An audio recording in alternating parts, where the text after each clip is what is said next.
ഒരു ലഹരി ജീവിതത്തിൽ നിന്ന് ഒഴിവായ സമയത്ത് ആൾക്കുണ്ടായിട്ടുള്ള മാറ്റത്തിനെ കുറിച്ചിട്ടാണ് പറയുന്നത്. ഒന്ന് കേട്ടോക്കി.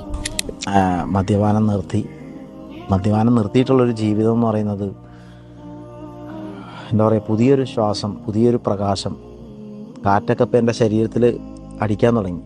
പക്ഷെ മദ്യപാനം നിർത്തിയപ്പോൾ തന്നെ പൈസ കയ്യിൽ വരാൻ തുടങ്ങി.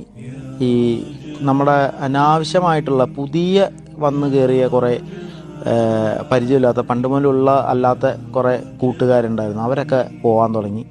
ആൾക്കൂട്ടം കുറഞ്ഞു തുടങ്ങി. നമ്മൾ എടുക്കുന്ന തീരുമാനങ്ങൾ കൃത്യമാവാൻ തുടങ്ങി. നമ്മൾ വീട്ടിലും മര്യാദയുള്ളവനായി തുടങ്ങി. വീട്ടിലെ കാര്യങ്ങളും നമ്മളോട് ഡിസ്കസ് ചെയ്യാൻ തുടങ്ങി. അങ്ങനെ ഉണ്ടായിട്ടുള്ള മാറ്റം എന്ന് പറഞ്ഞത് വളരെ വലുതാണ്.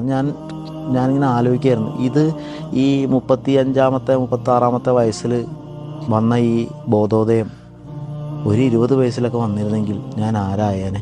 എനിക്ക് എന്തൊക്കെ പഠിക്കാമായിരുന്നു, എനിക്ക് എവിടെയൊക്കെ പോവാമായിരുന്നു, എനിക്ക് എന്തൊക്കെ സാധ്യതയുണ്ടായിരുന്നു. ഇനി ഞാനും നിങ്ങളും ഉൾപ്പെടുന്ന ഈ മനുഷ്യനെ സൃഷ്ടിച്ചിട്ടുള്ള സൃഷ്ടാവ് പറയുന്നത് ഒന്ന് വായിച്ചു നോക്കി.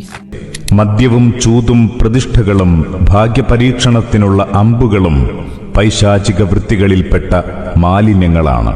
അതിനാൽ നിങ്ങൾ അവയൊക്കെ ഒഴിവാക്കുക, നിങ്ങൾ വിജയിച്ചേക്കാം. ഇനി ആദ്യത്തെ വ്യക്തി പറഞ്ഞതും സൃഷ്ടാവ് പറഞ്ഞതുമായിട്ടൊന്ന് നിങ്ങളൊന്ന് ചിന്തിച്ചു നോക്കി.